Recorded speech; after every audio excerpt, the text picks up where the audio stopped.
The Struggle for Liberation and Unification 1880 to 1918. This chapter is titled, Struggle for Liberation and Unification, and covers a time span of 38 years. It is essential to note that this period is actually the final and most successful phase of the struggle, which truly began with King Stefan Tvrtko I since the fall of the Serbian Empire, precisely since the death of Emperor Uroš. All kings, despots, dukes, princes, patriarchs, and the entire people from all Serbian regions had the main goal ahead of them, the liberation and unification of all Serbian lands and people. The life of Serbs under Austria, before Sedova, was difficult, and at times, it reached an unbearable level. However, since Serbs enjoyed certain privileges in the Serbian military frontier, it seemed, at least theoretically, that a solution could be found for the creation of a Serbian state within that empire. The Habsburgs considered themselves Roman emperors and dreamed of reviving the Roman Empire, with them at the helm, as a community of European nations, some sort of universal empire. From this, one could logically conclude that there should be a place for Serbs and Serbia in that universal European empire. But this was just one theory, constantly refuted by practice. After Sedova, this idealistic theory disappeared completely. Similarly, up until 3 years ago, many Serbs thought and spoke about how there should be a place for Serbs in that united Europe that was being formed. They told us how we would technologically progress in that society. However, with the breakup of Yugoslavia and being inundated with lies and hatred from that Europe, which is both atavistic and pathological, and, in any case, incomprehensible to a cultured person, we were cut off from those illusions. After Sedova, Austria was pushed out of the German world in Western Europe, which meant farewell to her grand dreams of the Roman Empire and universal monarchy. She had to find new reasons for her existence or reduce herself to a small and insignificant country. As the state of the Roman Church, Austria based its life philosophy and perspective for the future on those foundations.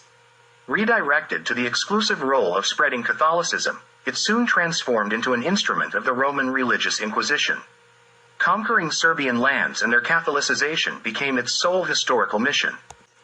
We have seen that during the time of the Treaty of Požarevac, Austria did not want to include a Serbian Orthodox Serbia in its composition and returned the entire territory back to the Sultan. Now, her new role is entirely different. It implies the conquest of Serbian lands at any cost and the enforcement of forced Catholicization. For this new mission, Austria prepared not only on a military-political level but also in all other aspects, religious, cultural, scientific, propaganda, etc. As a leading Catholic state, it had complete support from the Roman Church and, through it, from all Catholic nations in the world, especially in Western Europe. Solidarity based on interests should also include Great Britain and Protestant Germany, as Austria was part of the German Eastern Empire. Following Britain, America also boarded the same train, although not always fully aware of where that train was heading. From the 1870s, under Austria's leadership, a great international anti-Serbian conspiracy began, which was not entirely understood everywhere and by all nations. Some followed it like following a fashion trend. This conspiracy has not been fully revealed and explained to this day. Many honest people in the West realize that something is amiss, but they are reluctant to delve into it. Some because it serves their interests in a certain way, others because they are not directly affected, and the majority because they do not want to challenge the authority of the Catholic Church behind this conspiracy. The consequences of this conspiracy on us Serbs were enormous, and we still suffer from it today because everything concerning us has been portrayed in a distorted manner throughout the West. For instance, in America, very serious institutions preserve reports of events from the time of the Balkan Wars, where the proven truth has been simply turned upside down. People read this today and draw conclusions about us based on that misinformation. A similar situation exists with all other data about us, our history, our land, and our people. Skillfully crafted prejudices and deceptions about Serbs by Viennese propagandists still have a very strong impact on the entire West, as evident everywhere. People today still believe in this false propaganda because they have no other information. The knowledge about Serbs on the West is precisely as much as Viennese propaganda allowed to be known. In the entire West, not a single scientific work about Serbs has emerged in the last 100 years, whether about Serbian history, culture, or language. Only what Viennese slavists have written is being parroted repeatedly. Just 1 year after Sedova, the so-called Austro-Hungarian Compromise was made. laying the foundation for the domination of Germans and Hungarians over Slavs and Romanians. All Serbian lands under Austria were subjected to systematic denationalization and Catholicization. Dalmatia, and subsequently Bosnia and Herzegovina, were particularly targeted. 1 year before the Nevesinjska Pushka in 1875, which marked the end of Turkish rule in Bosnia and Herzegovina, the population composition in these lands, according to religious affiliation, appeared as follows, in approximate rounded numbers. 130,000 Catholics, 11%, 480,000 Muslims, 40%, and 600,000 Orthodox Christians, 50%, out of the total population. These data were provided by a Catholic writer, Preco de Saint Mari, Saint ZB. After the occupation of Bosnia and Herzegovina, the Austrian population census was conducted in 1879, yielding the following picture. 495,761 Orthodox Christians, 42%. 448,613 Muslims, 39%. And 209,391 Catholics, 18%. From these numbers, we observe a decrease in the number of Orthodox Christians by about 100,000 souls, a decrease in the number of Muslims by approximately 30,000, and an increase in the number of Catholics by around 18,000 souls.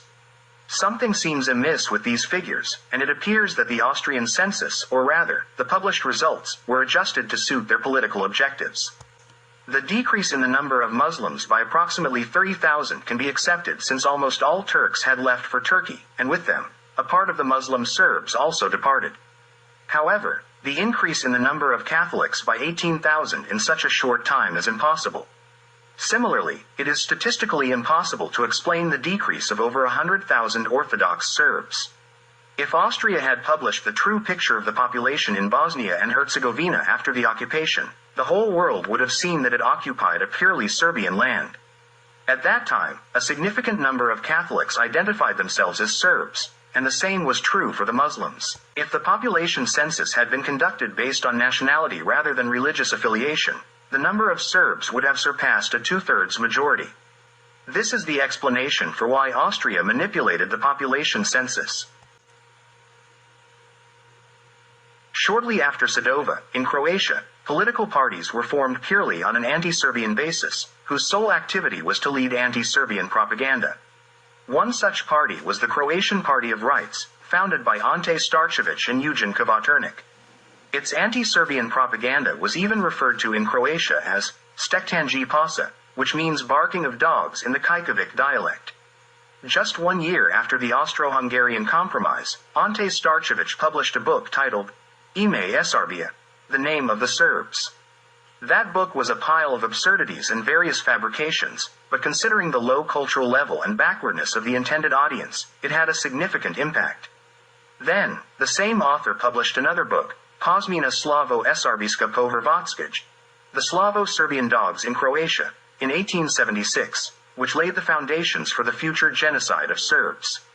Stektanji pasa was not some isolated or accidental phenomenon, rather, it was a product of the Austro-clerical anti-Serbian propaganda with a wider support base. It is important to note that in Croatia and Slavonia, until 1910, there were only 48,000 people with the right to vote. Broad layers of the Croatian population were deliberately kept in deep backwardness and political disempowerment.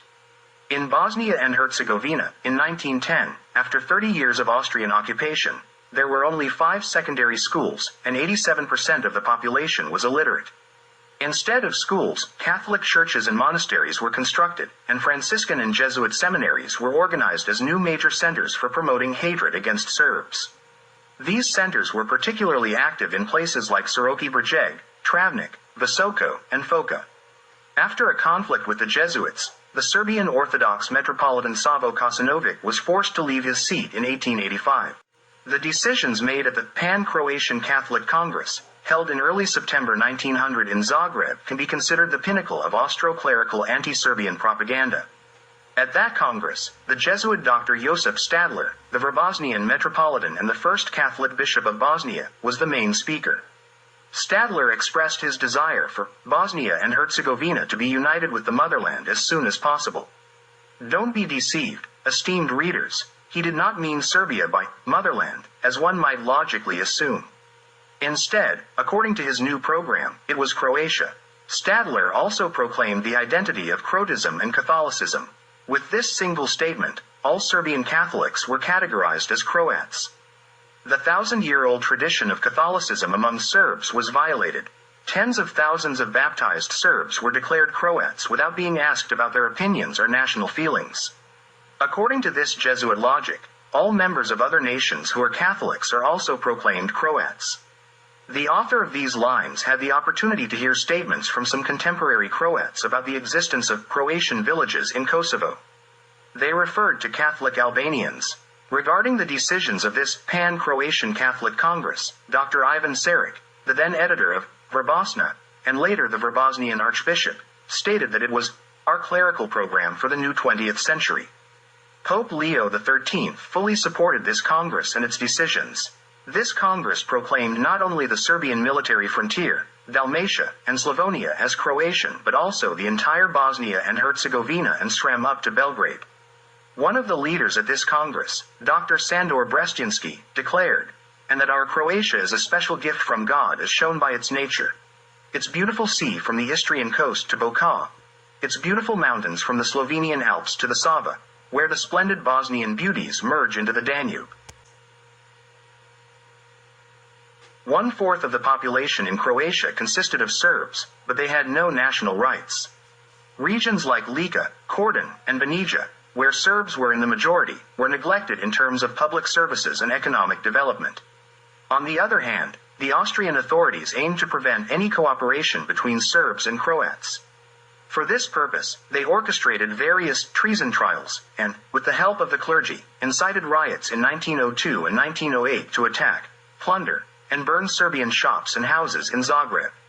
In Bosnia and Herzegovina, as of 1906, among state officials, there were 42% Croats, 25% Poles, 5% Muslims, and only 3% Orthodox Serbs. Until 1910, an additional 70,757 Catholics of various nationalities had settled in Bosnia and Herzegovina, aside from a large number of Croats. Between 1895 and 1910, 50,280 individuals were emigrated from Bosnia and Herzegovina to overseas countries, of which the vast majority were Serbs. Austria did not hide its intentions to conquer all Serbian lands. The annexation of Bosnia and Herzegovina on the 6th of October 1908 only confirmed its ambitions. Along with the annexation, Austria pursued a program, as seen from the previous statements, aiming for the total destruction of Serbs as a nation. Serbs were well aware that they would have to fight both Austria and Turkey, along with their allies and supporters, simultaneously, to achieve their liberation and unification. The annexation of Bosnia and Herzegovina led to the creation of revolutionary organizations, with the prominent Mlada Bosna, Young Bosnia, at the forefront. It was inspired by Mazzini's Young Italy. Mlada Bosna's program included the liberation of Bosnia and Herzegovina and its unification with Serbia and Montenegro. Vladimir Gasinovic, originally from Herzegovina, was the leader and ideologist of Mlada Bosna, and he was also a member of the organization led by Colonel Apis, Unification or Death. Austria-Hungary had about 50 million inhabitants, of which there were only 12 million Germans and 7 million Hungarians, who together held in a subordinate and oppressed position 24 million Slavs, 4 million Romanians, and 1 million Italians. Although the Slavic Catholics were used as a tool in the fight against Serbs, they were all kept in a subordinate and demeaning position. Emperor Franz Joseph stated, "I prefer to be a German duke rather than a Slavic emperor." In the First Balkan War, Austria hoped for Serbia's defeat and, with the help of Germany, influenced Istanbul to redirect the main Turkish forces towards the Vardar Valley, heading towards Serbia. It is important to note that at that time, German officers were leading the Turkish general staff. Through the German Coburg dynasty in Bulgaria and German followers, they managed to dissuade the Bulgarians from sending an army to the Vardar front, as agreed in the alliance treaty between Serbia and Bulgaria.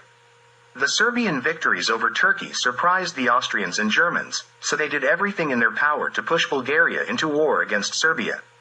The dispute over the border between Serbia and Bulgaria was supposed to be resolved through Russian arbitration, as agreed in the alliance treaty, but Coburg listened to Vienna and Berlin and went to war against its ally, Serbia. The Serbian victory in both Balkan wars triggered hysterical anger in Austria. Even ladies in the streets of Vienna were shouting and cursing the Serbs with clenched fists.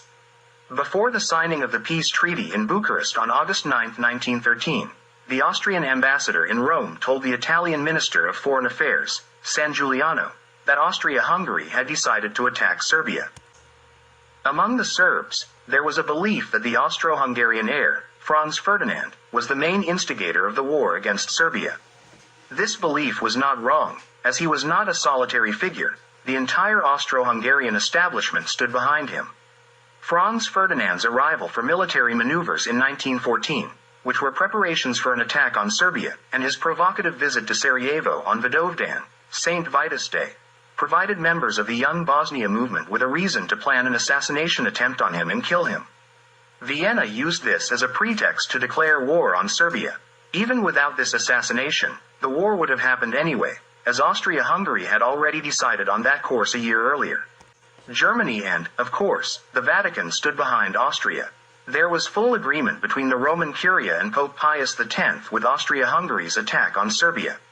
This is confirmed by the dispatch of the Austro-Hungarian ambassador to the Vatican, Moritz Palffy, sent from Rome on July 29, 1914, to Count Leopold Berchtold, the Minister of Foreign Affairs of Austria-Hungary. In his report, Palffy stated, he, Cardinal Mary del Val, did, indeed, characterize the note to Serbia as sharp, but he approved it unconditionally and, at the same time, expressed a hope, in an indirect manner, that the monarchy would go all the way. Of course, the Cardinal thought that it was a pity that Serbia had not been made smaller much earlier, because then this could perhaps have been accomplished with fewer dangers than today. This statement corresponds to the Pope's opinion, since during these past years, His Holiness has several times expressed his regret that Austria-Hungary missed the opportunity to punish its dangerous Danubian neighbor. Count Palffy asked, for what reasons does the Catholic Church show itself so bellicose at a time when it is led by a supreme pontiff who is a true saint and completely imbued with apostolic ideas? He received the following response. The Pope and the Curia see in Serbia a destructive disease that slowly gnaws at the monarchy to its core and will, over time, consume it. Among all the other attempts that the Curia has undertaken during the last decades, Austria-Hungary remains the Catholic state, par excellence, the strongest bulwark that has survived in this century for Christ's Church. The destruction of this bulwark would mean a loss of the Church's most robust support in the fight against orthodoxy. It would lose its most powerful advocate. For these reasons, just as Austria urgently needs to, for self-preservation, rid its organism of the evil that gnaws at it, even by force if necessary, so too, the Catholic Church must do everything, or approve everything, that could serve to achieve that goal. If we view matters in this light, we can easily discern the link between the Pope's feelings and a martial disposition. Another document on the same topic is a telegram from the Bavarian envoy, Baron Ritter, sent to his government on July 26, 1914. He reports, the Holy Father approves Austria's very sharp stance against Serbia.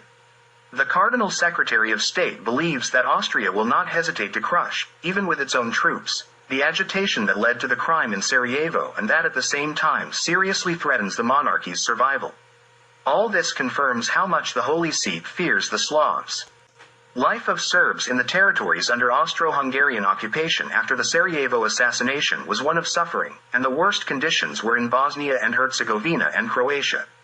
Serbs were attacked and killed everywhere, Serbian houses were set on fire, and businesses were looted and destroyed. Unfortunately, the main perpetrators of these attacks were Croats. Austro-Hungarian authorities carried out mass killings of the Serbian population, with hangings and shootings, especially targeting prominent Serbs. Concentration camps of death were organized, with the most notorious ones being in Theresienstadt and Arad. In these camps, tens of thousands of Serbs, including women and children, perished. After Austro-Hungary's defeat in the war with Serbia in 1914, it was clear to everyone that this prison of nations would not survive. The Catholic Church worked to save it, and for this reason, France, England, and America did not take any actions that could contribute to its destruction.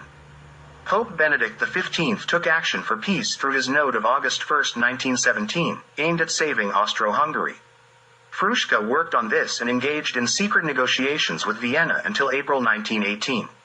Only after Count Czernyn's statement on April 2, 1918, in Vienna, that Austro-Hungary rejected the peace offered by Fruška, Revealing this behind-the-scenes effort, did Fruška stop further efforts to save Austria? Lloyd George stated on January 5, 1918, that neither England nor America intended to break up Austro-Hungary, but rather wanted its reorganization under the Habsburg dynasty. Due to these behind-the-scenes efforts to save the Viennese corps, the Serbian army offensive in 1916 was halted when it had already achieved victory on Kazmakalen and could have saved Romania from capitulation. The second offensive of the Serbian army on September 15, 1918, was approved thanks to the critical situation of the Fruška army on the Western Front and the efforts of the Fruška general François Desperé, who had been sent to Thessaloniki as a punishment and was in a personal conflict with his superiors in Paris. Instead of returning 2 of their divisions to Fruška, as he had been ordered, he worked for the Serbs to take revenge on those with whom he was in conflict and return to Paris as a victor. After the victory of the Serbian army, some in Paris said, "We should have brought him to trial, but now we have no choice but to give him the marshal's baton right on the nose." Hungary separated from Austria on October 24, 1918, in order to save itself from the consequences of defeat. Just 4 days before Austria's official surrender, which was already known in advance, the Sabor, Croatian parliament, in Zagreb decided on October 29, 1918, to break away from Austria and Hungary.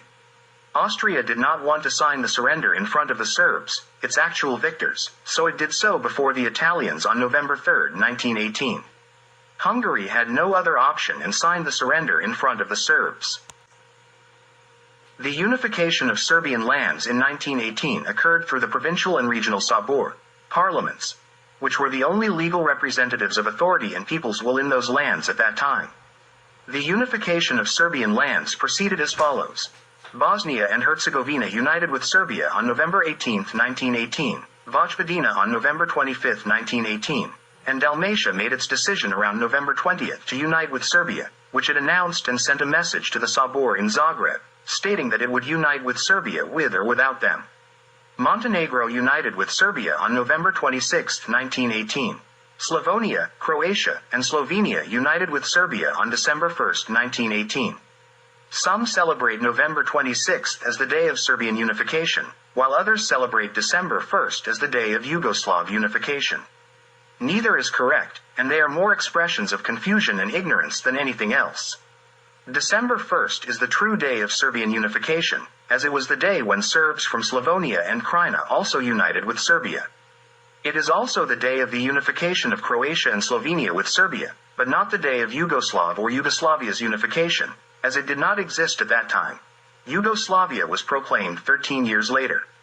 The unification of Serbian lands was recognized and formalized by international peace treaties after World War I. The new state resulting from this unification was called the Kingdom of Serbs, Croats, and Slovenes.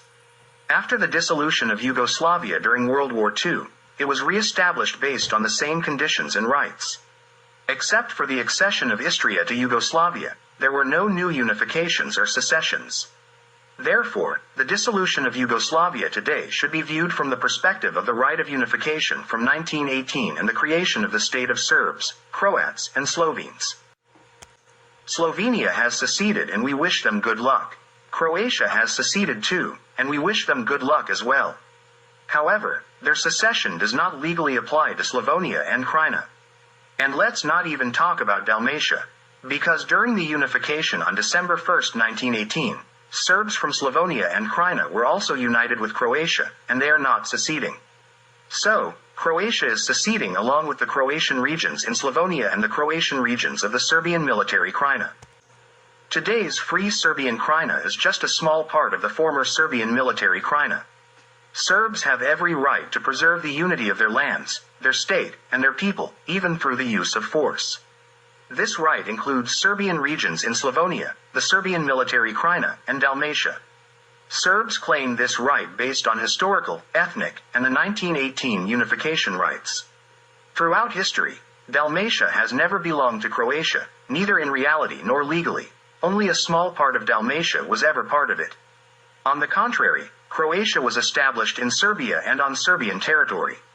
Croats have lived and can live in Serbia, but there is no life for Serbs in Croatia, regardless of the type of Croatia. Only what Croatia brought into the community with Serbia in 1918 should remain, neither more nor less today.